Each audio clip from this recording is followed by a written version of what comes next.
네, 오늘 경외하는 자가 기다릴 줄 안다. 경외하는 자가 기다릴 줄 안다. 이런 제목으로 하나님 말씀 잠시 나누도록 하겠습니다.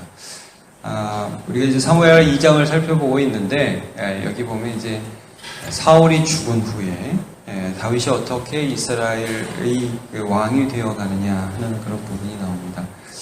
우리가 어제도 잠깐 살펴봤지만, 이 다윗이 사울이 죽은 다음에 곧바로 전체 12지파의 왕이 된 게 아닙니다. 오늘 보면 바로 앞에 보면요, 11절에 여러분 한번 보세요. 다윗이 헤브론에서 유다 족속의 왕이 된 날수는 7년 6개월이라 이렇게 되었죠. 그러니까 다윗이 총 재위 기간, 왕으로 있었던 기간 40년입니다. 근데 그 40년 중에 7년은 유다 지파, 한 지파, 12지파 중에 자기가 출신인 그 유다 지파의 왕으로 있었고, 나머지 33년 동안에 전체 이스라엘 왕으로 있었고, 물론 그 중에서도 한번 압살롬의 반란 때문에 쫓겨나는 그런 일이 있긴 있었지만, 그러나 이게 한 번에 전체 왕이 된 건 아니라는 것이죠. 다윗이 이렇게 그 왕이 되는 과정을 2장 그 초반부에 어떻게 보여지냐면, 다 읽지 않겠습니다. 맨 처음에 이제 사울이 죽었다. 그러면 이제 다 알았거든요. 그 다음은 다윗이 왕이 된다. 이 사무엘이 기름 부었고 다 알았어요. 근데 다윗이 내가 왕위직으로 당연히 올라가지 않고, 여러분 1절에 보면 어떻게 합니까? 여호와께 묻죠. 유다로 올라갈까요? 그래서 물어봅니다. 당연한 건데 물어봐요. 그리고 여호와께서 가라고 하니까 어느 도시로 갈까요? 또 물어봅니다. 그러니까 헤브론으로 가라. 그래가지고 헤브론에 가서 유다 족속이 왕으로 삼습니다. 왕으로 삼아가지고 7년 6개월이 되는데요. 왕이 된 다음에도 제일 처음에 한 일이 무엇이냐 하면, 우리가 그 길르앗 야베스 사람에 대해서 이제 5절부터 나오는데, 사울이 죽자 사울이 이제 왕 되는 계기가 여러분 무엇이었습니까? 여호와께서 기름 부었자 암몬 사람 나하스가 길르앗 야베스 요단 동편에 있는 그 땅에 침범해가지고 네 눈을 다 빼버려야 내가 너네와 언약하겠다 그러니까 막 사람을 보내니까, 전령들을 보내니까 사울이 소 딱 잡아가지고 이스라엘 12지파에 보내면서 길르앗 야베스 족속을 구하기 위해서 우리가 함께 전투에 나가지 않으면 다 이렇게 될 것이다. 그러니까 여호와의 두려움이 임하고 그러면서 야베스 민족을 구하죠. 사울이 그래서 은인입니다. 이 사람들한테. 사울이 죽자 길르앗 야베스 사람들이 이 사울의 시체를 장사하죠. 근데 다윗이 어떤 반응을 보이느냐 하면, 왕이 된 다음에 이 사람들한테 전령을 보내요. 우리가 이제 어제 본문에 나오잖아요. 그래서 너네가 참 잘했다. 근데 자, 너네 이스라엘 민족이지만 유단 동편에 뚝 떨어져가지고 너네 혼자 이렇게 지내고 있는데, 너네 의지되는 사람 사울이 죽었잖아. 근데 이제 내가 유다의 왕이 되어서 내가 너희를 하나님의 마음으로 보호해 줄게. 이런 뜻으로 전령을 보낸 겁니다. 근데 여러분 이게 정치적으로 볼 때, 신앙을 가진 정치인의 모습으로 볼 때 이런 거죠. 야, 이제 내가 왕이야. 너네가 어떻게 사울을 섬겨? 이런 식으로 접근하지 않았다는 거예요. 너네가 이제 내가 하나님의 마음으로 너네를 보호해 줄 거고 너네도 힘을 내. 이런 식으로 말씀을 하는 거죠. 자, 여러분 한번 7절 한번 보세요. 이제 너희는 손을 강하게 하고 담대히 할지어다. 너희 주 사울이 죽었고 또 유다 족속이 내게 기름을 부어 그들의 왕으로 삼았음이니라. 그러니까 내가 왕이 됐어. 나는 너희를 보호해 줄 거야. 그러니까 너네 힘내. 굉장히 다른 접근이에요. 그러니까 여기서 이제 우리가 다윗의 어떤 태도를 볼 수 있냐면, 분명히 왕이 될 거거든요. 전체 이스라엘의 왕이 될 것인데, 사울에게 평생 쫓기면서 하나님이 자기를 훈련시켜 주셨고 이제 길을 열어주시지만, 다윗은요 끝까지 그 왕이 되는 과정에서 하나님이 이 모든 일들을 이루어 주시기를 기다리고 있는 모습을 우리가 볼 수가 있습니다. 하나님이 나를 세워주시겠지만 이 나라 전체를, 사울의 통치 아래에 있던 이 나라 전체를 나를 통해서 다스리게 하시는 그 모든 과정들을 지금 행하시고 계시다. 나는 그걸 기다리겠다는 철저한 그런 자세를 가집니다. 그래서 여러분 이게 약간 의외의 구절일 수 있는데, 어제 본문에 보면 이런 부분이 있어요. 10절에 보면 사울의 아들 이스보셋이 이스라엘 왕이 될 때 나이가 40살이며 2해 동안 왕이 있습니다. 그러니까 북쪽이 베냐민 지파 중심으로 해서 이스라엘이라는 나라가 여전히 건재했어요. 근데 이제 사울의 군대 장관인 아브넬이 이 이스보셋이라는 사울의 아들이거든요. 왕으로 세워요. 근데 2해 왕이 돼요. 근데 헤브론에서 다윗은 몇 년 왕으로 있었냐면 7년 6개월 있었잖아요. 이게 좀 이상하잖아요.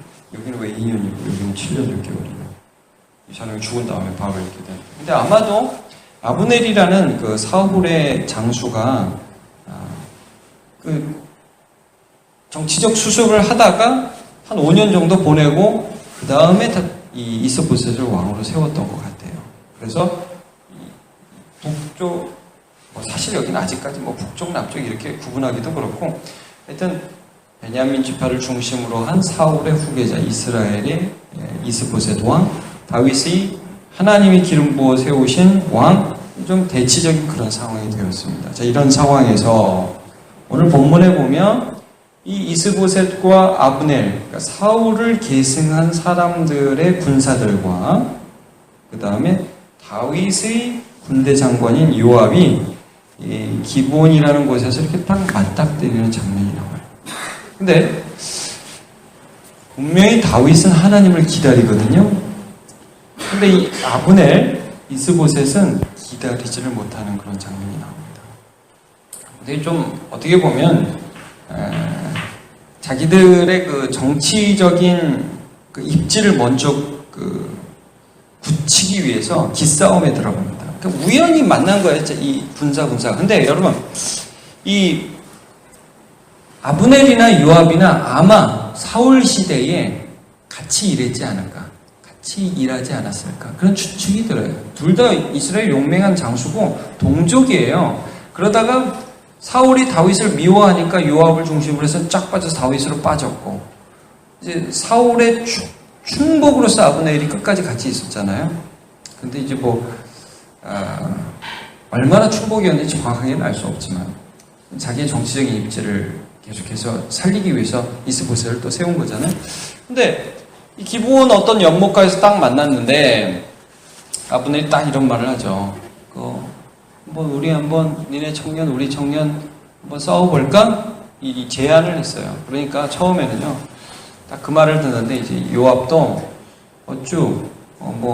지네가 정당성이 있어? 우리도 이렇게 네가 진짜야? 우리가 진짜야? 어떤 일이 있어요? 서로 싸우기도 하잖아요. 그러니까 이 둘이 서로 자존심 되게 탁 붙었어요. 동적이에요. 싸우면 안 된다는 의식이 있어요. 그래서 어떻게 처음에 싸웁니까? 룰을 가지고 12대 12로 싸웁니다. 여러분 15절에 보시면 그들이 일어나 그 수대로 나아가니 베냐민과 사울의 아들 이스보셋의 편에 12명이요 다윗의 신복 중에 12명이라 12대 12로 싸워요. 근데 12대 12 자 시작하니까 16절에 어떻게 했냐면 상대방의 머리를 잡고 칼로 상대방의 옆구리를 찌르며 일제히 쓰자. 여러분 이 광경이 상상이 가십니까? 너네 편 12명 우리 편 12명 자 한번 싸워보자. 시작하니까 그냥 달려가서 자기 몸 이게 좀 방어도 하고 도망도 가고 그래야 되는데 자존심이 붙으니까 그냥 서로 찔러 죽으면서 죽이는 거예요. 그러니까 딱 24명 딱 죽어버렸어요. 시작하자마자. 그러니까 여러분 우리도 야구에서 그런 거 있잖아요. 벤치 클리어링이라고. 우리 여자분이 많으셔서 좀 이런 말 하면 그런 거 있잖아요. 이렇게 우리 편하고 저 편하고 한 명이 이렇게 딱 주먹질하고 싸우면 갑자기 이 벤치 저 벤치 선수들 다 나와가지고 막 싸우죠. 이러는 것처럼 지금 이렇게 12명 했는데 그냥 퍽퍽 죽이니까 자기 편이 죽으니까. 아니, 이거, 아무리 지금 이스보셋, 다윗, 이 나라 저 나라 그래도 이거 같은 동족이었고 같이 일하던 사람들이었고 형제라는 개념이 있는데 이게 갑자기 막 눈에 보이는 게 없는 거예요. 그래서 전면전이 돼버렸어요. 근데 전면전을 하는데 여기 보시면 전세가 어디가 이기냐면 요압 쪽이 이기는 거예요. 17절에 보시면 이 아브넬 쪽이 패하기 시작했어요. 그러니까 또 여기서 또 무리수를 하나 두는 게 뭐였냐면 이 18절에 보면 스루야의 세 아들 요압과 아비새와 아사엘, 그러니까 요압, 아비새, 아사엘 이 세 사람이 아주 위대한 장수들입니다. 근데 이 셋째 아사엘은 아주 발이 굉장히 빨랐던 그런 사람인 것 같아요. 근데 이 아사엘이 무슨 생각을 했냐면, 자, 이게 기회다. 이 기회에 적장 아브넬을 죽이면, 이스보셋은 허수아비고 아브넬이 실세인데, 내가 아브넬을 죽이면 그러면 통일이 될 것이다. 아마 이런 생각을 했던 것 같아요. 그래서 이 아사엘이 이 기회, 장난같이 자존심 싸움처럼 시작했던 이 싸움에서 아브넬을 죽이겠다는 목표를 가지고 적장인 아브넬을 그냥 일관되게 쫓아가기 시작합니다. 발이 굉장히 빠른 사람이거든요. 19절에. 그러니까 좌우로 치우치지 않고 장만 막 쫓아가니까 아브넬이 아마 그 말 타고 도망갔던 것 같아요. 딱 보니까 저 아사엘 저 빠른 놈이 계속 나를 쫓아오거든요. 그러니까 말을 해요. 야, 너냐? 아사엘, 아브넬, 요압과 좀 친분이 있었던 것 같아요. 아브넬이. 나다. 야, 너 나 쫓아오지 마. 오른쪽이나 왼쪽으로 가서 청년 하나 잡아서 군복이나 빼서. 그러니까 야, 아사엘이 거절을 해요. 계속 쫓아가요. 야, 22절에 내가 너를 죽이면은 네 형 요압을 어떻게 나중에 보냐. 그러지 마라. 그러니까 또 거절을 해요. 그러니까 지금 아사엘은 무슨 생각이냐면, 내가 너를 죽이면 통일된다. 정치적인 일들을 내가 이루겠다. 대업을 이루겠다. 남자로서 이런 생각을 할 수도 있겠지만, 여러분 계속해서 다윗이 하나님을 경외함으로 기다리는 것과 이 요압과 아브넬 같은 장군들, 왕의 신복들이 접근하는 게 굉장히 다르다는 것을 우리가 여기 볼 수 있습니다. 이 사람들은 기다리지를 못해요.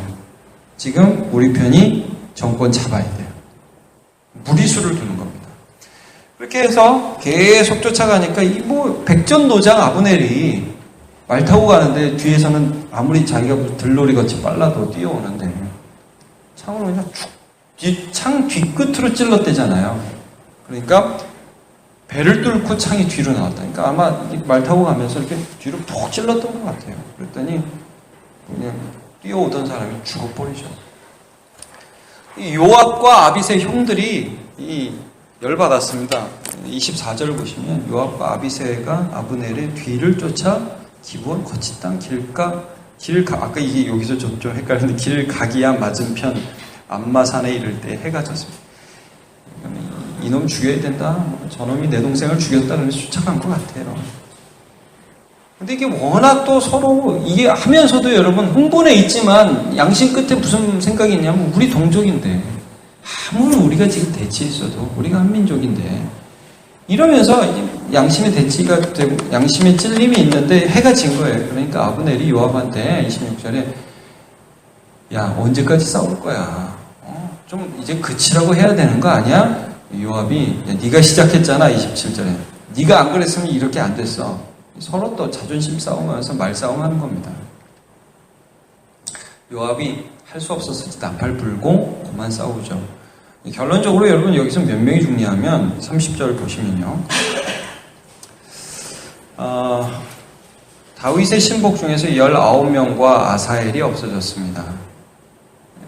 그리고 베냐민과 아브넬에 속한 자 중에서는 360명이 죽습니다. 그러니까 여기 보면 총 384명이 죽은 거죠. 근데 여기 앞에 죽은 24명이 포함된 건지 안 포함된 건지는 잘 모르겠습니다. 확실하지 않습니다. 어쨌든 거의 400명이 한 번에 죽은 겁니다. 자존심 싸움 때문에. 나중에 이제 3장을 보시면요. 이 일 때문에 요압이 자기 동생 죽인 아브넬을 죽여버립니다. 3장에 보시면. 하여튼 다윗이 평생 요압 때문에 꽤 고생합니다. 그러니까 이제 우리가 지난 부흥회 때도 마징가가 한 명이 없어지면 다른 마징가가 나온다고 말씀하신 적이 있잖아요. 그러니까 사울이 자기를 죽이려고 그렇게 날뛰던 사울이 없어지니까 다윗에게 최측근 요압이 하여튼 다윗 평생 동안 진짜 힘들게 합니다. 하나님이 두신 거죠. 다윗 계속해서 정신 차리라고 훈련시키라고. 그러니까 굉장히 요압이 다윗에게 충성했지만 최측근으로서 진짜 힘들게 한 사람이었습니다. 요압이. 자, 어쨌든 이 부분을 통해서 우리가 좀 살펴보는 게 무엇이냐면, 다윗은 하나님을 기다렸어. 이 왕국에 내가 왕이 되려, 내가 하면 잘해. 이런 생각으로 접근하지 않았어요. 하나님이 열어주셔야 되고 하나님이 도와주셔야 되고 그때까지 내가 수쓰지 않겠다라고 기다립니다. 그런데 요압과 아브넬은 이 정치적인 기싸움을 하면서 무리수를 둬가지고 피리는 싸움을 계속해서 해나가는 것을 보게 됩니다. 여러분, 우리가 오늘도 신앙인으로서 살아가는데 조급하면 하나님을 믿지 못하면 기다리지 못하고 시비 걸게 됩니다. 그렇게 되면 예를 들면 우리가 이제 아브라함 같은 경우에도 하나님이 아들 주신다고 하시는데 어떤 면에서는 기다리지 못하였잖아요. 연약한 부분이 있어서 이스마엘을 낳고 또 그런 부분이 있었죠. 물론 사라도 그런 부분에서 연약함을 보여주었죠. 믿음으로 간다는 것은, 믿음으로 살아간다는 것은 하나님이 인도해 주신 것을 바라고, 오늘 정말 저 인간이 나한테 시비 걸 때 그냥 똑같이 맞서지 않고 하나님을 기다리는 것입니다. 그리고 내 인생에 내가 왕이 되고 왕으로 부르심을 입었다 할지라도 단순히 내가 왕이 아니라 하나님이 이 모든 것들을 허락해 주실 때 의미가 있다는 것을 믿고 받아들이는 것입니다. 제가 성경 한 구절을 읽겠습니다. 예레미야 9장 23절. 여호와께서 이와 같이 말씀하시되 지혜로운 자는 그의 지혜를 자랑하지 말라. 용사는 그의 용맹을 자랑하지 말라. 부자는 그의 부함을 자랑하지 말라. 자랑하는 자는 이것으로 자랑할지니 곧 명철하여 나를 아는 것과 나 여호와는 사랑과 정의와 공의를 땅에 행하는 자인 줄을 깨닫는 것이라. 나는 이 일을 기뻐하노라. 여호와의 말씀이니라 하셨습니다. 그러므로 여러분, 오늘도 내가 모든 문제의 해결자로 서지 마시고 하나님을 경외함으로 기다리고 하나님이 주시는 참 좋은 것을 받아 누리는 저와 여러분 되시기를 축복합니다. 기도하겠습니다. 하나님 감사합니다. 오늘 우리가 하나님의 말씀을 나누었습니다. 하나님이 세우시는 왕으로서 가던 다윗, 그리고 왕자와 또 어떤 권력의 기싸움을 하던 아브넬과 요압의 대조적인 모습을 살펴보았습니다. 하나님, 내가 무엇을 이루고 내가 무엇을 해야 된다고 생각하는 그 깊은 이면에는 불신앙이 있습니다. 조급하면은 불신앙이 있습니다. 그러나 하나님이 하실 것을 믿는 그 믿음에는 신앙이라는 것이 있습니다. 다윗은 그것을 기다렸고 바라보았습니다. 자녀를 교육함에 있어서, 사업을 함에 있어서, 교회 어떤 일들을 이룸에 있어서 나의 조급함으로 시비를 거는 자로 살아가지 아니하게 하시고 하나님을 경외함으로 기다리고 하나님이 이루시는 것을 마침내 그 약속을 받아 누리는 자로 살아가게 하여 주옵소서. 감사합니다. 오늘 하루도 인도하여 주옵소서. 예수님의 이름으로 기도합니다.